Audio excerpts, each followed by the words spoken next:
And tonight on the Daily Wrap. And then there were 15. Yes, we'll tell you who the latest GOP hopeful is dropping out of the race tonight. Dr. Ben Carson is under fire for comments he made about a possible Muslim president. And Donald Trump has new competition after last week's debate. This is the Daily Wrap, live from New York City.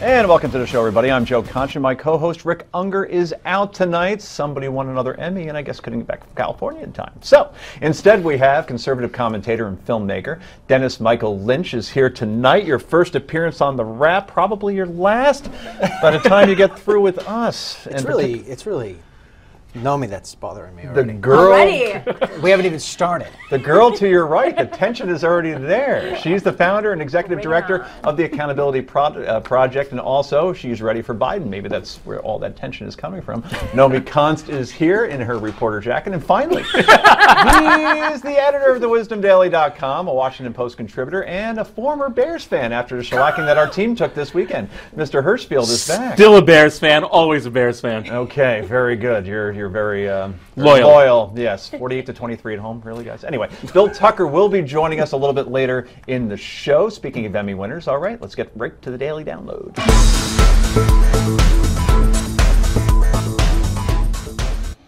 He was a former GOP frontrunner. His name is Scott Walker, and he is now dropping out of the presidential race.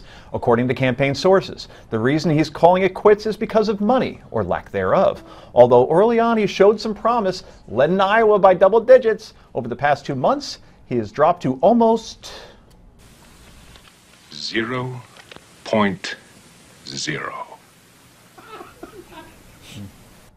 That was not Walker at the end of that clip, but of course the late John Belushi. Anyway, we will be talking in depth a little later about the race and Walker dropping out, guys. What is your initial reaction? You know, I was in Iowa when he gave his first speech there, the Iowa Freedom Summit, and you would have thought that he was Bon Jovi. Yeah, really? I mean, people just were in love with him, screaming up and down. I was trying to say, sit down, Donald Trump has to go soon. And no, they just loved him. And I think what you're seeing with somebody like Governor Walker, who, by the way, is a great governor, right? If you ask people in Wisconsin, he's won 3 elections.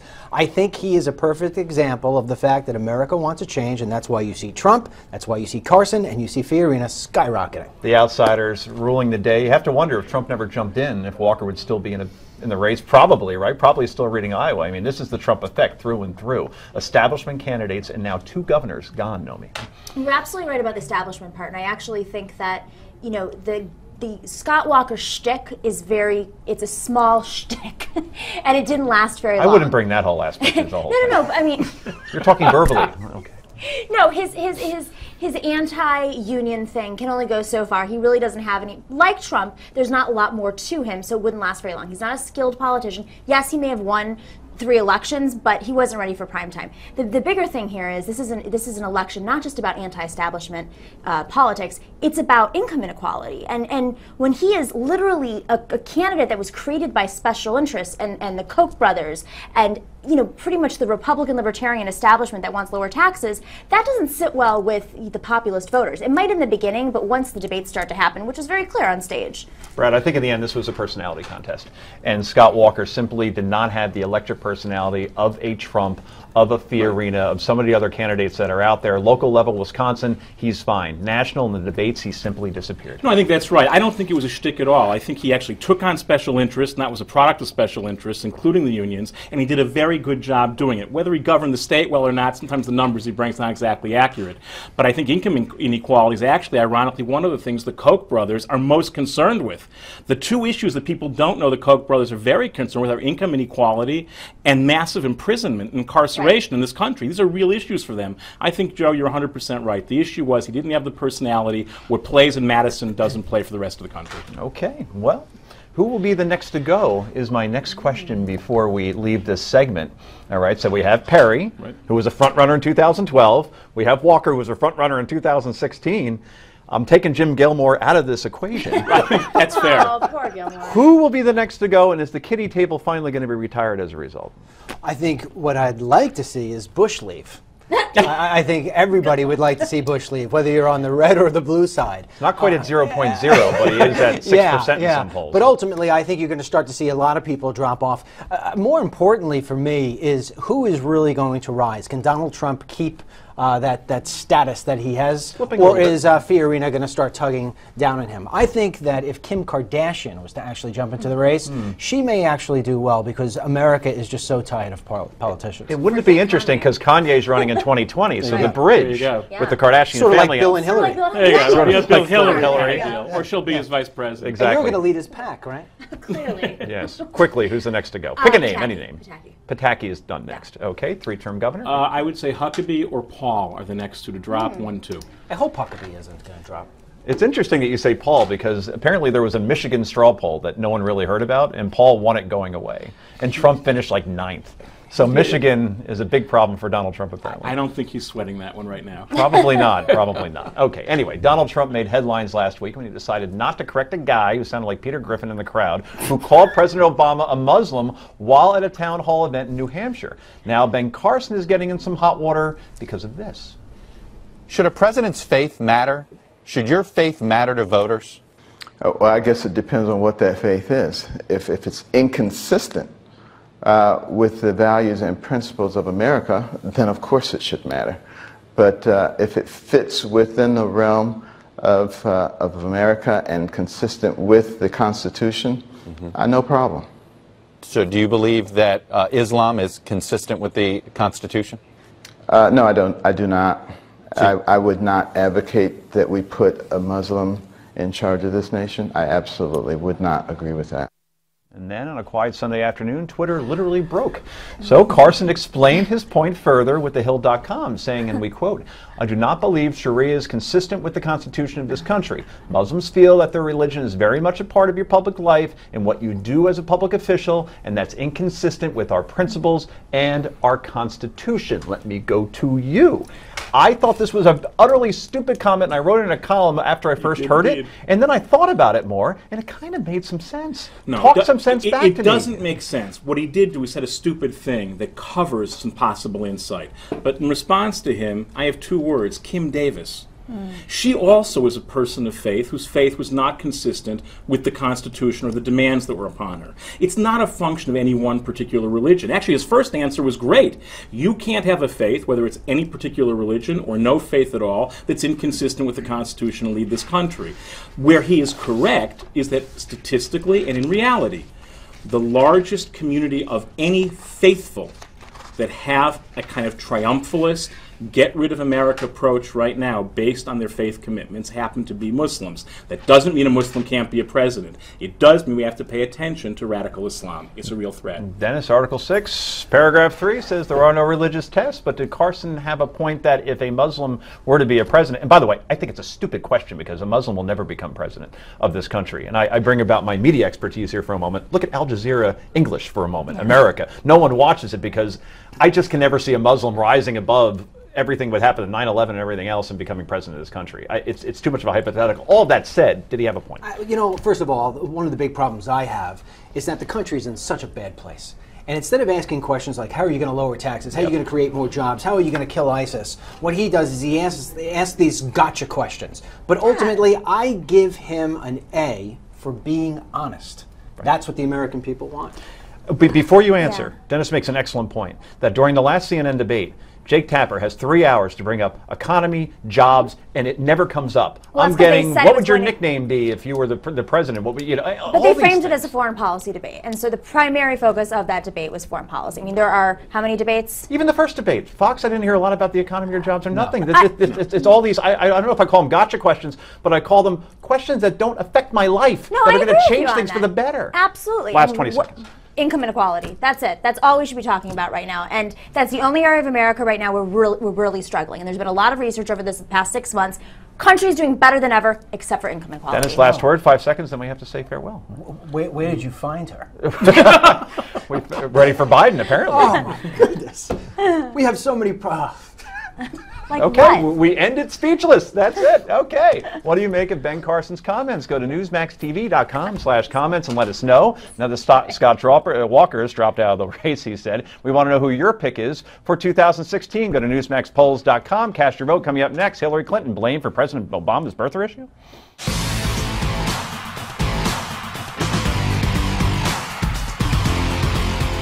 We should remind a presidential candidate like Ben Carson about a very important document in the United States, and that is the Constitution.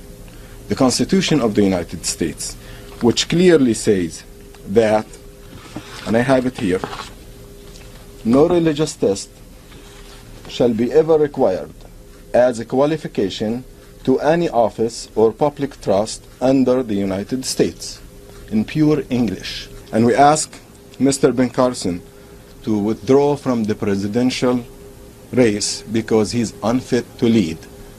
I love how we went to FedEx Kinko's right before the full press conference. See, I have it right here. Look at that font. Went up to a 17 on that one. Nice, right? Welcome back to the show. That was American Muslim group CARE calling for Dr. Ben Carson to drop out of the race after comments he made about a potential Muslim president. Okay, Dennis Michael Lynch. This gentleman was also on a couple of other councils and may have some connections to a group called Hamas, which is not a bowling league in Washington. Is it a terrorist group? That's what I heard. Them and Hezbollah Just caused a little bit of trouble over in the Middle East. I think Ben Carson not getting the endorsement from these guys is actually going to bump him in the polls. Probably. Yeah, absolutely. Well, here's the thing. I've heard about the Constitution also in freedom of speech. So if Ben Carson says, I don't think we should have a Muslim president, why should that disqualify him from running? The only thing that disqualifies him from running is his age and was he a felon? What's his age? There are very few qualifications to be president of the United States, and he qualifies. Yeah, and age means nothing because your boy Biden's what, 72? Exactly. Right. No, but the other question is the Republican Party. You know, I was on air earlier this week, and I got a debate with a Republican who does not agree with Ben Carson and says this type of language needs to be gone from our party and we need to move past it. And I said, well, why doesn't the RNC, like the DNC does and the RNC does, issue a statement saying this is not accepted? We've moved past this type of rhetoric. It is one thing to think certain beliefs about extremist Muslims, if you have those beliefs, or to be fearful of terrorism. It's another thing to insult 2.75 million Muslim Americans who are mostly peaceful. And I don't think that's where our country should go. Does that disqualify him? No. But it proves that he is not worthy. Lindsey Graham made a great point where he said, he's not worthy of being president? No. Because of that statement or just in general? I think it's a great example, and there are other reasons too. You know, there's a recent poll taken that the majority of Republican voters agree with him. That's great. You know, if we were to judge our policy based on polls, we would be a very different country. Sometimes leaders have to rise above what the masses think and do what's best for the country. I have a feeling that Carson isn't poll driven, though. I don't think he's I've actually met with Carson. I've actually sat with him for an hour talking about different surgery. Policies. Oh, actually, he fixed my brain. I used to be a liberal. Are you kidding? No. It didn't work for him. No, honestly, the way that he. People say he's boring and slow. He's not. He's methodical. He takes everything that you say in there. Remember, he's a surgeon. If he makes a mistake, somebody might die. Okay, so he's not quick in terms of like a Trump, but ultimately he doesn't have a hateful bone in his body. I believe that. I believe that. I was about to make the point about Graham. Yeah, go ahead. Graham said, you know what, you're also insulting 3,500 military members who happen to be Muslim and fight and die for the country. Exactly. So I saw that as a good counter argument. Right. He made a mistake, but Nihad Awad, speaking out on behalf of CARE, saying he's not fit to lead, quoting the Constitution, contradicts the Constitution, so it's not true. Not to mention, this is a gentleman who has consistently defended Hamas as it's blowing up civilians all over the world. So we should just be very clear. The reason the RNC will not issue that is the same reason the DNC will not tell the president to stop pretending when radical Muslims blow people up who are Americans all over the world that does have to do with Islam. So it turns out we have a failure of leadership on both sides. On the Republican side, there's the insistence that all Muslims are terrorists, a lie. And on the Democratic side, there is a discomfort with calling something what it is because it will be painful to some people to hear. Do you think that nobody's point that the RNC leadership should be standing up and saying this does not represent our party and we call on Dr. Carson to apologize? I think that would be helpful, but I don't think people most know it doesn't represent the party, and that's for him to work out, and that's what we have elections for. I don't think Democrats do that, by the way. Wasserman Schultz just says we're not having debates in that. There's no debate. But then they protested. I mean, there are some. I was a former member of the DNC. There were plenty of conversations about what should be on the agenda, what should be issued as talking points for the day, for the week. You know, there are these conversations, and they are developed conversations, they're thoughtful conversations, and it has to do with the leadership and what type of conversation we have as a party. Now, I was quite young. Maybe you guys can attest to this, of course. That Reagan, they said, was should be disqualified because he was divorced. That's how that was like our thinking back in 1980. And that Kennedy should be disqualified because he was a Catholic. Exactly. And Al Smith, back in the 1920s, what was the deal with him? He was a Catholic, and the same thing. There were cartoons that the Cardinals will run the country. It was stupid when it was Catholics. It's stupid when it's Muslims. But the difference is, when it happened with Catholics, there weren't hundreds of thousands of Catholics committed to destroying the United States of America. At any given time, there are hundreds of thousands of Muslims, a small minority within a large community, but you field an army of hundreds of thousands, you can kill a lot of innocent people. What about the aspect of Sharia law, that if you're a Muslim, that comes first before the Constitution? I think, maybe. You know, in making my films, I spent some good time in Dearborn, Michigan. And if you go through Dearborn, Michigan, you really do feel like you're in the Middle East. And if you're driving up and down the blocks, she makes a face as if she's been there, you're going up and down the blocks, you'll see that there are no American flags. And when you do see one, it's somebody who's been there for 40 years trying to make a statement. So I could see where people are having some concern. I bet you if Dr. Carson had the chance, he'd probably say things a little bit differently, but then we'd be blaming him for being politically correct. And he's not. Are you surprised that Muslims who generally come from the Middle East, which is a warm area, would move to a place like Michigan where it's like 20 below? I mean, Detroit plays in a dome. Really? I'm being serious. I know. You don't move to Michigan. Go to Arizona. It's nice down there. It's hot. You got a desert. Where there are jobs and the possibility of creating a better life for yourself, which is what Americans have always done. As to Sharia law, Sharia law does not necessarily contradict American law, but it can and does for many, and that's a very serious issue. Okay, I'm just saying, Georgia, Florida, warm weather. That's where I would go. I didn't mean that derogatorily. I'm just saying that if I lived in a warm place, I want to go to another warm place. I hate living in Jersey. I want out. Let's move to San Diego. Anyway, Dennis, thank you for coming on the show tonight. Thanks for having me. Really appreciate it. Good to have you. That was fun. Anyway, be sure to catch Dennis Michael Lynch filling in for Steve Malzberg tonight after the wrap. Look at that. Coming up next is Hillary Clinton being a hypocrite. Stay tuned.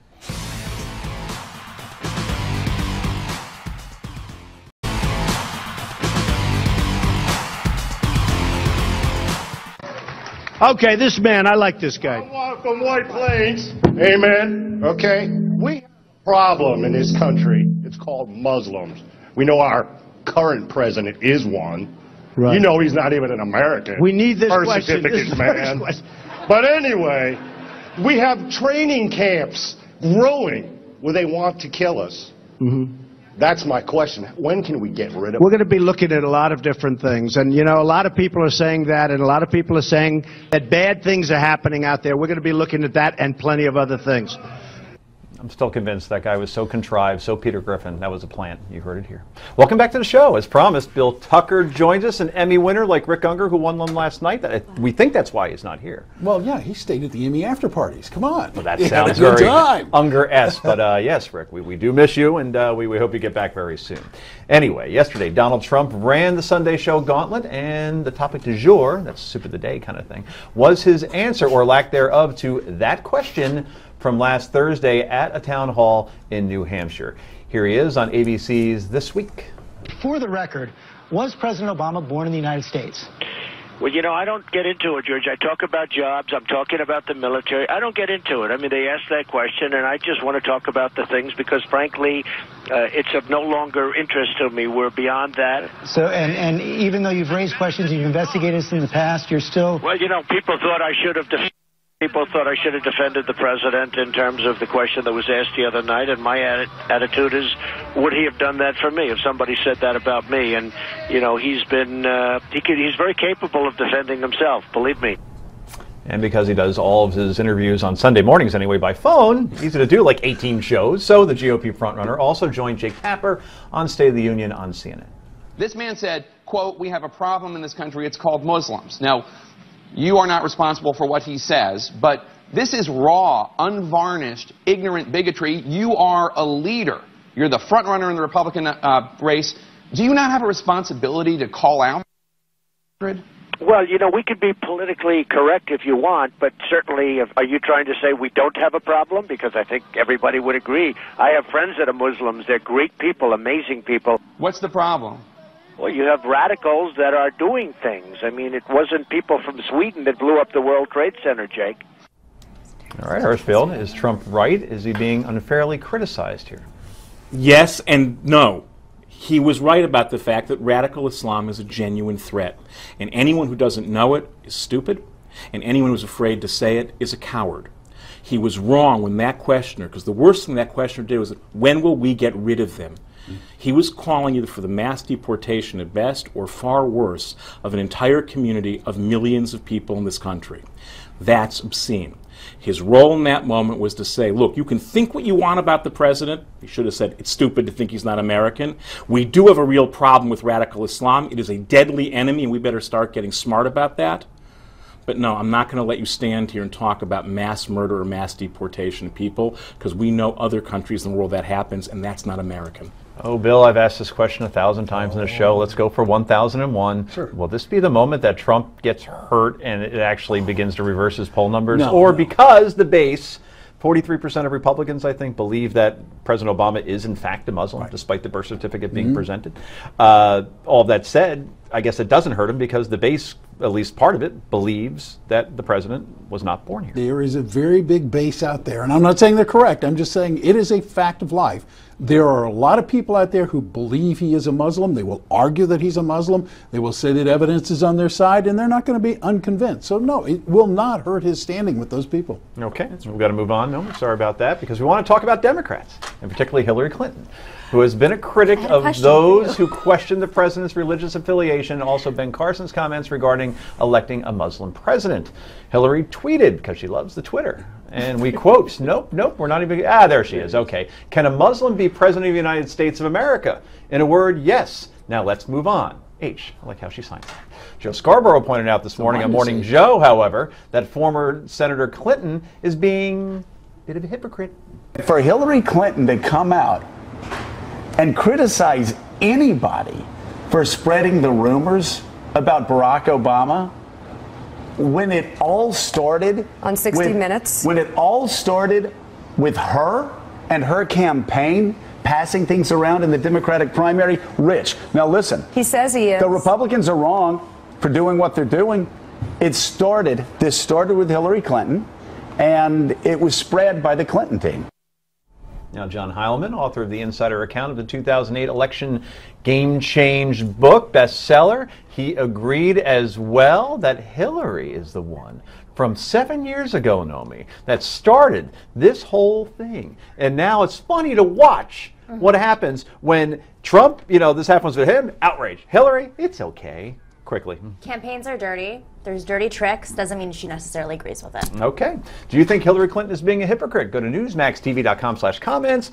And as the race continues to get tighter with Fiorina and Ben Carson gaining on frontrunner Donald Trump, walk around. We want to know who your pick is for the GOP candidacy of 2016. Go to newsmaxpolls.com and cast your vote. Up next, Donald Trump has some new competition. Stay tuned.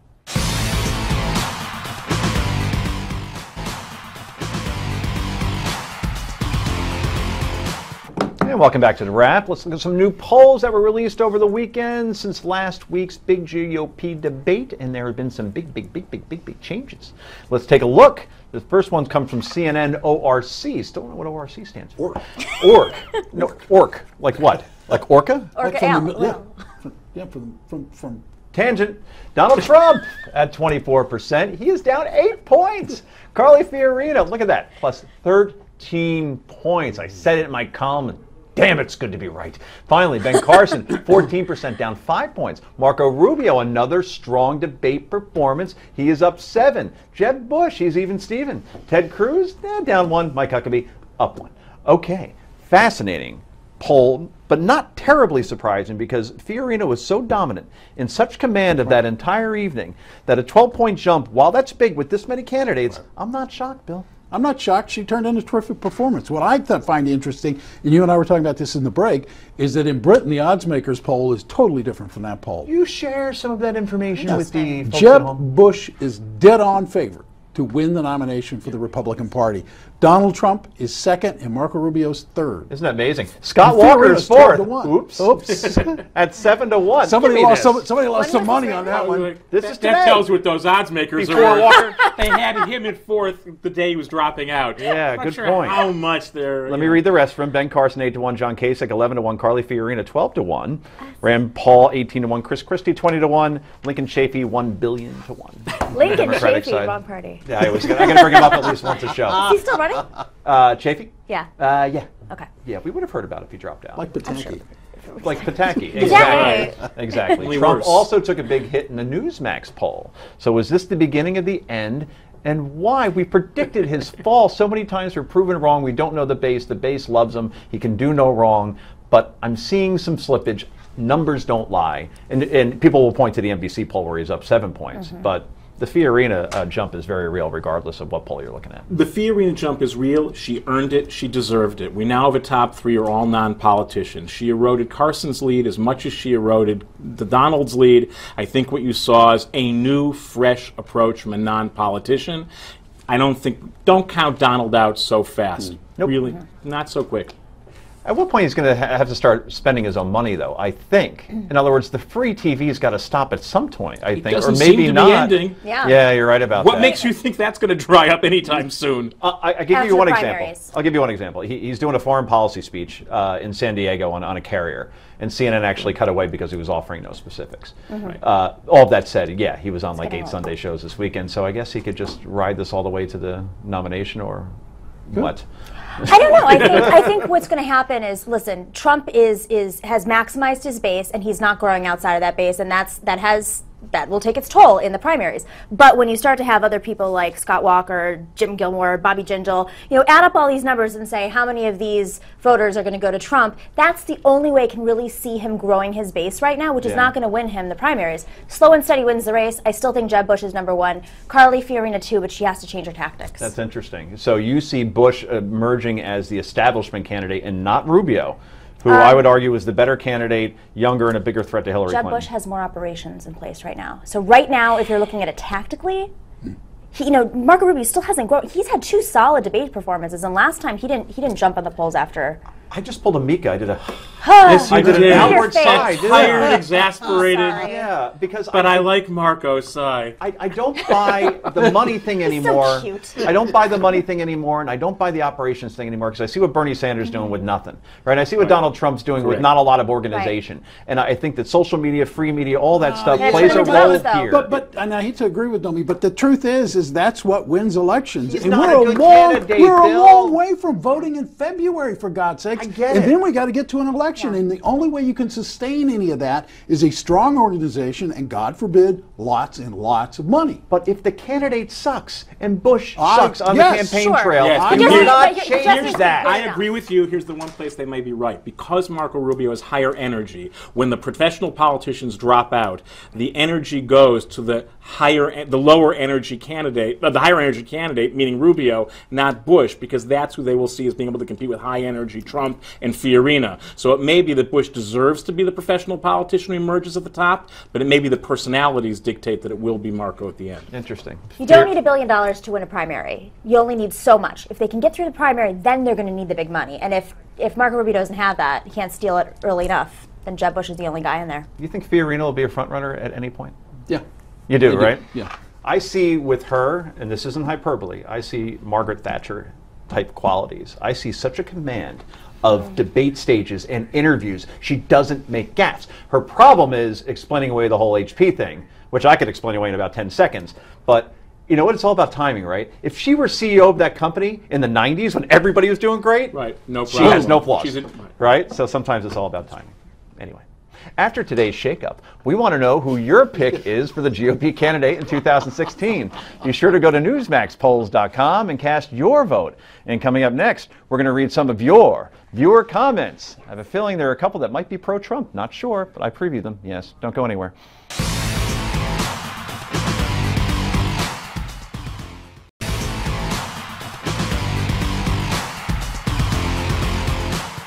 And welcome back to Daily Wrap. Let's read some of your viewer comments. First, we asked you if Donald Trump should apologize for not correcting that audience member, Peter Griffin, in New Hampshire last week. Here's what some of you had to say about that. Luann says, no, Trump is not liable to apologize. He did nothing wrong. Let's stay within theme, shall we? Rose, not Rose Dawson, just Rose, said Trump has no reason to apologize about the Muslim question. He's damned if he does, damned if he don't! Exclamation point. He didn't say it! Exclamation point. And Lynn says, I don't think Trump should apologize. Everyone I know thinks Obama is a Muslim and that he purposely trying to destroy America from within. Good time to stop there and discuss, shall we? So. She clearly has interesting friends. I mean, I don't think the everyone I know test is the way to prove something is factual. Right? But I think if we're trying to diagnose whether that is going to affect Donald's standing, we just got our answer. We just got the answer is no. I know people that think he's a Muslim. Really? I know people who are absolutely, utterly, totally convinced he's a Muslim. And I can say no 100 times over, and they're like, he's a Muslim. What's their proof? And No, because they believe it to be true. When something is absurd, you don't need it to be true. You don't need proof. It's an act of faith. Okay. That's mainstream media trying to feed things down our throats. Don't you know that? Yeah, okay. So Rush Limbaugh actually said on his show he read some things that were emailed to him over the weekend about the way people think, like you're saying. Yeah. And one was Obama saying something, or the president saying something to the effect like, the greatest sound I've ever heard is a Muslim prayer in the morning. Right? And people say, aha, see. That's it, boom. He's a Muslim. Why can't it be Amazing Grace? Why isn't that the greatest sound you've ever heard? Like that's the way the argument goes, right? So I get it. Anyway, producer in my ear saying, get back to the prompter. Okay. We also asked you if it's time for affirmative action to end in colleges. Mark says, quote, equal time does not exist in music, pro sports, politics, and many professions.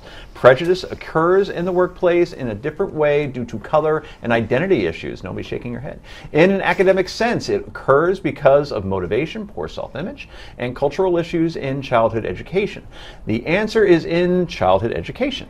Take the class out of the childhood education. Quickly, you look vexed, extremely vexed. I'm vexed because I didn't understand the point of the commenter. Are they pro or con? Take the class out of childhood education means what?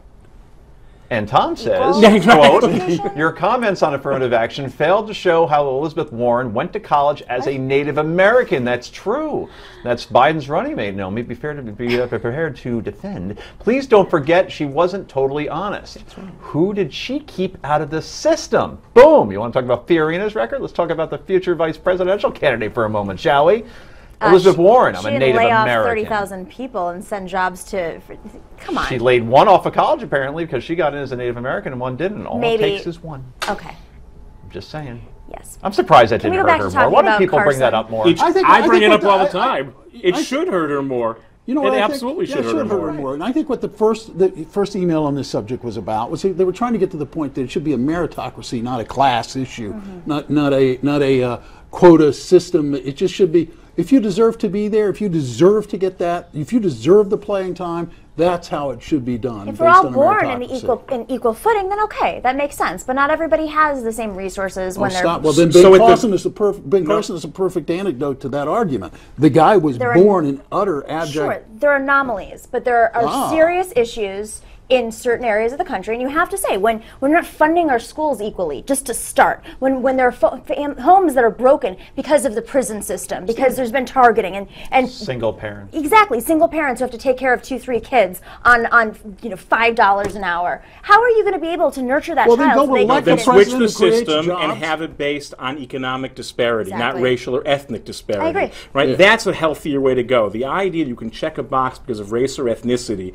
and plan hundreds of years of historic problems, and they are real and they exist, should not affect us in the present. If you want to make an argument based on economic disparity and the fact that we aren't born on a level playing field, and that it has to be meritocracy at the same time, meaning you got to get to the equal place, then maybe give a preference, that I get. Beyond that, I don't think it works. Elizabeth Warren, why am I going Native American? I could have picked another nationality to go. I mean, no one's buying a Native American with her. Somebody's going to ask. What is it, like 1/18th or something? Exactly. 1/32, I think it was. Something to that effect. So it makes for a great story. You can't tell. What, is she going to walk around with a feather? I mean, you can't tell the difference. It's like a stomach ailment. You can't diagnose it. It's soft, you just have to believe it. It is the soft tissue injury of ethnicity. Wow, well done. Wow. Jay Cutler. That's why you write for Washington Post. Yes. Finally tonight, we asked you if you were surprised to learn that military documents may have been altered regarding ISIS. James says, and we quote, "If Obama does not hear what he wants from his generals, then he says, I will take your resignation. Of course, the reports are doctrine." JK says, yes, the military has cooked the intelligence on ISIS, and the White House goes along because ISIS is being used as a proxy force to get rid of Assad in Syria. Now, please wake up to this global game of chess with our military as the pawn. I'd love to hear your comments, but we're simply out of time. Remember, if you want to weigh in on any of these issues we talk about here in the show, please go to newsmaxtv.com/comments and let us know what you think. We read them on the air. We go through them meticulously and find the most ridiculous / most compelling ones depending on how we're feeling at that particular moment. Yay or nay, that's next.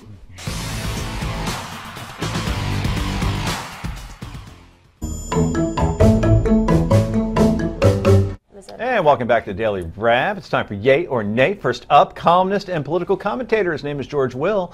Wrote an op-ed for the Washington Post entitled, just like, wow, Brad, the Washington Post, Pope Francis Fact-Free Flamboyance, say that fast 5 times, in which he said Americans cannot simultaneously honor Pope Francis and celebrate their nation's premises. Will cites the Pope's comments on global warming, the sin of capitalism, and his changing stance on annulment as proof of his almost constant contradictions. If Bill Donahue, or as Bill Donahue, he said, of the Catholic League put it, is George Will just a bigot with a brain? Yay or nay, Tucker? Oh, God, can you hand that off to Brad first? Brad, yay or nay? No, it's not fair. Look, the Pope has, by talking about capitalism as a sin, by insisting that certain understandings of global warming make you a good Catholic and running afoul do not, he is making it hard. But to assume that you cannot honor the Pope and honor America, Will is wrong. So he's not a bigot with a brain, but neither one of them are actually sounding real smart these days. No, let me ask you a different question. Do you think that the Pope will get the endorsement, or vice versa, I should say, that this candidate will get the endorsement of the Pope, Bernie Sanders? Because they're very close in terms of their views of America and socialism in general. I never thought I would be asked that question. Yeah, you prepare for these things. I don't They're like very similar. I really don't like Bernie has more politicizing the Pope. I don't like politicizing the Pope. But what I will say is that all religions, unfortunately, have a problem where they're losing millennials. And they have to find a way to woo in millennials into the church, just as my church does. I assume Judaism as well. And so this is an entry point where they can justify a lot of these issues, and he's finding an entry point to make a religious case. Okay. Look, the Pope serves as a religious conscience. He's there to serve as a conscience to all people, whatever their faith. That, you know, there are things that are wrong with capitalism, but remind people of that. I think he endorses ideas. I don't think he endorses candidates, to ask her. That's interesting. I read today that the Pope Mobile actually has an iPod port. Which is kind of cool, you know. You don't so think he shouldn't listen to music? Or? No, I think he absolutely should. I just didn't realize it was that modernized. You know, that's kind of cool. That is cool. No, look, the church is very sophisticated, and Bill's 100% right. He can speak to the moral issues that are raised by capitalism, as he spoke to the moral issues raised by Marxism in Cuba earlier. Right? But he cannot say that one particular economic system is more sinful than the other, because then it actually does run into what Will is talking about and makes it hard to be both a good Catholic and a good American. You don't have to be in that place, and I hope neither one of them will put us there. Oh, please. What do you know about religion, Brad?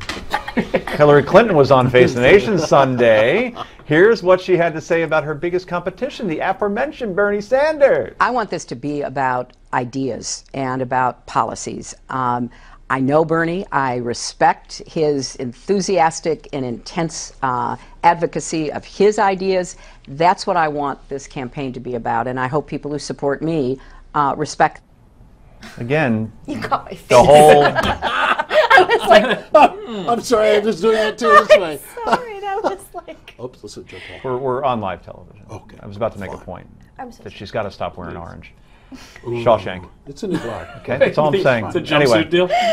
will this peace treaty between Clinton and Sanders be permanent? Because she never wants to attack him because that's a She's big going no-no. to attack him like a mad dog, and Bernie Sanders keeps saying he won't attack, and I believe him because that hasn't been his political style. Will she have to attack, though? That's the question.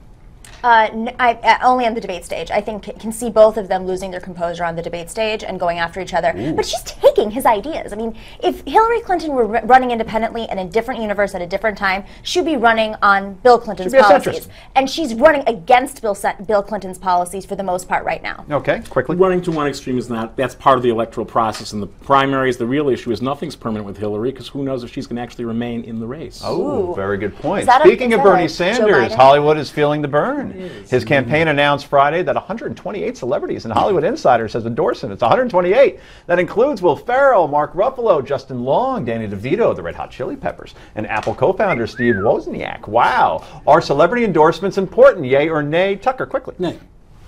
Yay. Money. Fundraising. Ooh, good point. It matters for money, and this one matters because all those people say Hollywood doesn't lean left.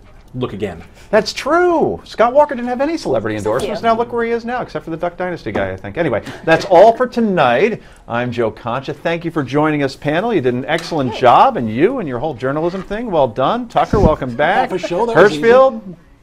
Okay, thank you for joining us. The Steve Malzberg Show. Turn me into the That's Rodney next. Dangerfield.